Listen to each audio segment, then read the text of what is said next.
Okay, I'm going to give you a really honest answer about what regenerative means to me, which is, it's not a term I relate to at all.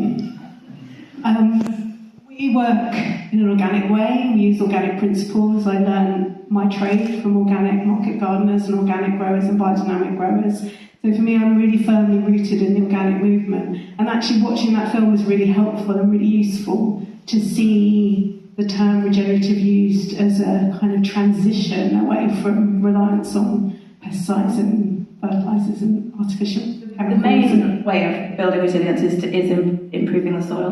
That soil will be holding a lot more water, which means you're much more resilient to drought. If you have soil that isn't compacted, it will also suck the water in much quicker, which also, so in heavy rainfall events, the water isn't going to be rushing off the top, it's going to be soaking through the soil and then being held onto, which then helps when the land does dry out, or when the weather dries out in spring. Bringing livestock back into the land helps with that, so it's really kind of not necessarily a change in crops, but a change in how it's done. Yes, locally sourced horse manure, really making sure that we do all our own composting. Those sorts of things are really. I have seen a complete sand desert, which used to be between us, rebuild up its fertility in when we moved there, 2019, I think. The soil fertility's improved enormously in that time. Rather than biodiversity being an alternative to agriculture, is where's the opportunities where the two things work together, and where they dug the soil up from the bottom of the hedges. You saw that the soil was, had more organic matter, more organisms within the soil, and so if farmers are going to look at taking a step towards regenerative agriculture, is actually the hedgerow restorations part of that. As soon as we're not being paid for that, obviously I'd like to keep it, but as soon as we're not being paid for that, every hectare of the farm, it represents a cost of some kind. So they have to rejuvenate that. And to leave it down at the extent that it is now is unfeasible. Obviously we would leave some of it because it's beautiful. I want to make the landscape beautiful, but it means that a lot of farms in a similar situation are going to be taking out all of that set aside, all of that wildflowers that you see around the hedgerows, etc. They might say, well, I'm not making any money there, I need to make some money, I need to make some income, I'm going to plough it over and I'm going to plant a crop in it, and then you're going to lose it. I'm not from a farming family. I started the project with a £5,000 grant from a social enterprise grant funder. We don't own any machinery. I don't have kind of access to thinking in scale in the way that maybe some of the larger scale farmers have with these issues and these problems. What we do have is a huge passion for soil, ecology, wildlife, nature, connection. Can we talk about trees for a moment? With the kind of interest in tree planting, intuitively I feel quite uncomfortable with the notion of taking land out of agricultural production to convert it into woodland. That somehow seems a bit daft to me. What I'd rather do is look at where are the opportunities to have a more treed landscape. The total carbon that's captured within trees in woodlands in this country is about 13% of the land. It's only 1/40th of the carbon that's captured in soils in this country. So I think we do have to think we can't just plant trees. For the climate change agenda, we need to look about the soil conditions. The actual soil carbon, that leads to nutrition in those crops. And I think that if we're looking ahead, let's start to look at how we can get a larger diversity of crops growing in the UK. Pulses are great, that can feed or more nutrition to different people, and also that will lead to greater soil biology, etc., and greater fertility. And I think that if we're not optimistic, then we're going to end up hopeless. We're growing ourselves field beans, which grow very well in East Anglia, and it does feed the soil very well. So yes, food's got cheaper, but also our other costs have got so much more, and it's distorted the value which we put on food. The other difficulty is that cheap food is also usually bad food. It's food which has very low nutrient value. So that's one of the things about organic food, and food which comes from soils which have all that diversity and have all the mineral content and have all the extra things which people, rich people can spend on supplements to get the nutrients they need. people are becoming obese because they're eating nutrient-poor food to fill up.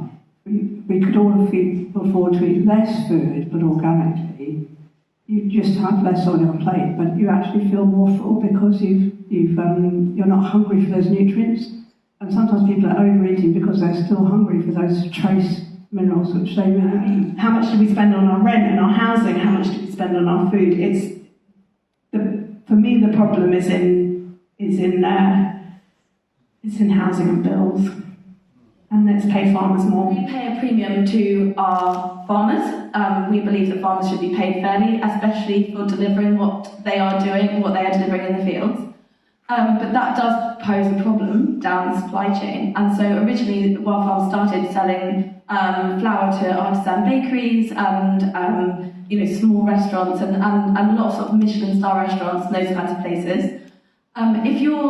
If you're a pizzeria and you're doubling the cost of your flour, it makes very little difference to the cost of pizza because the flour is the cheapest ingredient in the thing. But if you're a bakery and you're making bread, obviously flour is like your biggest cost. So it does make a big difference. But obviously, generally the people that shop in artisan bakeries have a little bit more money to spend and they can afford it. So we are now working with supermarkets because we feel like we need to meet the world where it is and get our products in supermarkets. They're not that much more expensive. But then it's how do we balance that with what we're paying the farmers, because we don't want to lose that premium that we're paying to the farmers, and we obviously don't want to lose the farmers. And so we're doing a lot of work measuring the biodiversity, the water quality on our farms, the soil health. Lots of different parameters are being measured at the moment, so that we can go to other businesses and say, look at the natural capital that's being produced on these farms. Business needs to pay for it, supermarkets need to pay for it.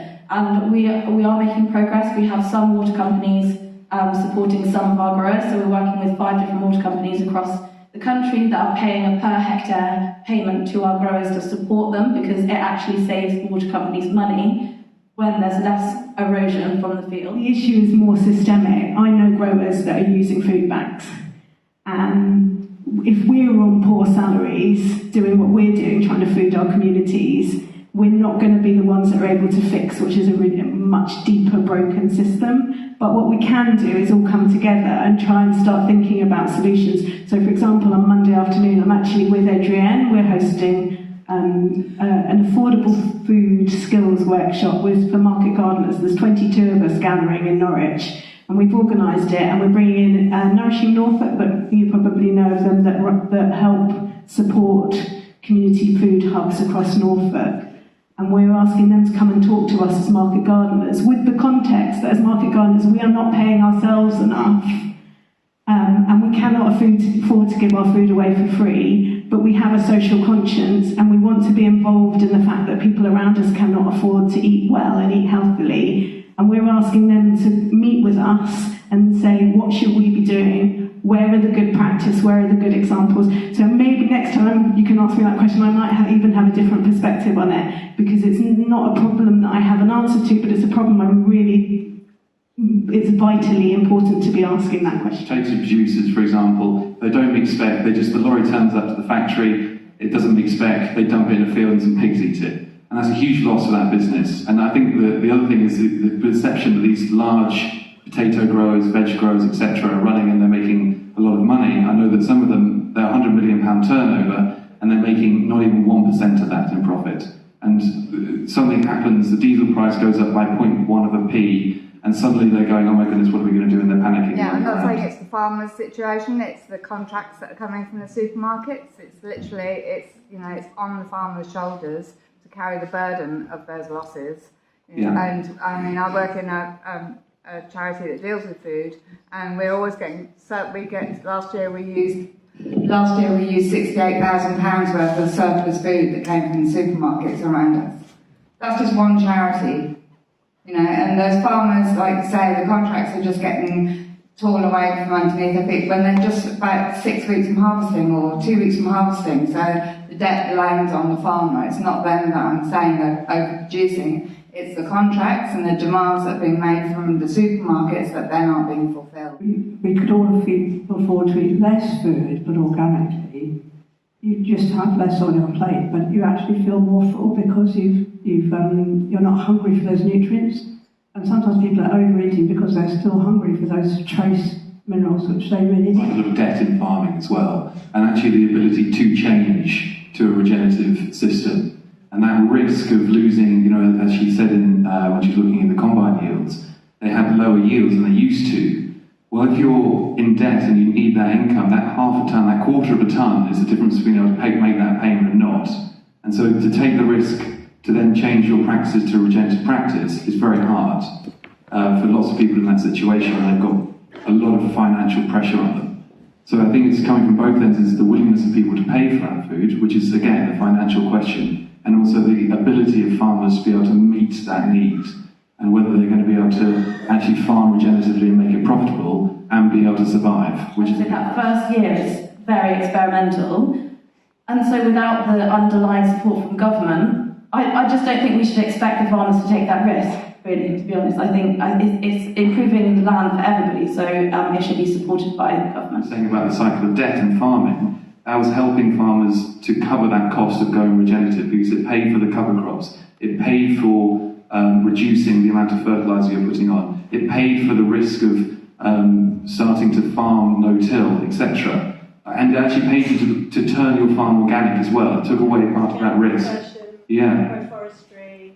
And for organic veg production. So all of those things are now being taken away from farmers, so it's going to make it harder for them to actually transition to be able to do what we just There are watched. lots of farmers that already have agreements live, and that funding will still continue for the duration of that 3-year agreement. However, what happens after those 3 years, we don't know. But there are a lot of farmers that I work with that were just about to submit their application, and the government pulled the plug without any warning. So the question really is, in 40 years' time, what advice would we give ourselves now with the benefit of that hindsight? It's better to start now and have a taper into it. It's more of an evolution than a revolution. So amazing to look at the origins of the term. I would really encourage anyone who's interested in this to go and look up the article that Richard Rodale, who's an American pioneer in organic farming, wrote in 1983. You guys all read it? Where he talks about the 7 principles of regenerative agriculture. And so much of it is not just about land and soil, it's also about ourselves and our communities. And it's about regenerating around us a different way of being, and a different way of approaching the world, and a different way of feeling connected with the land.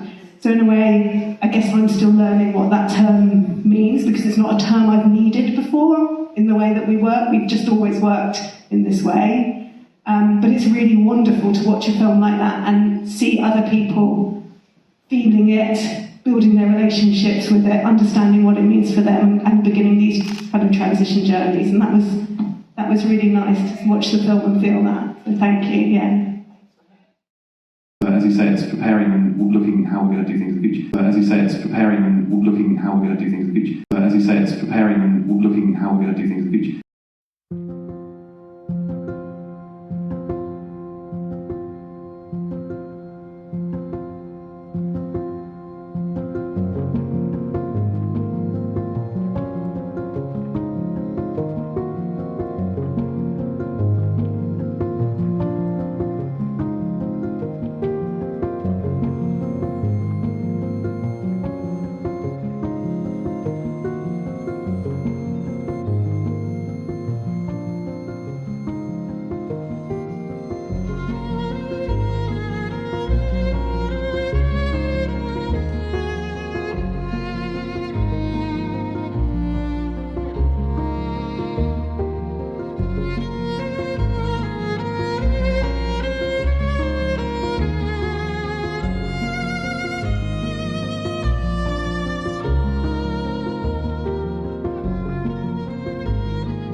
I think that if we're not optimistic, then we're going to end up hopeless.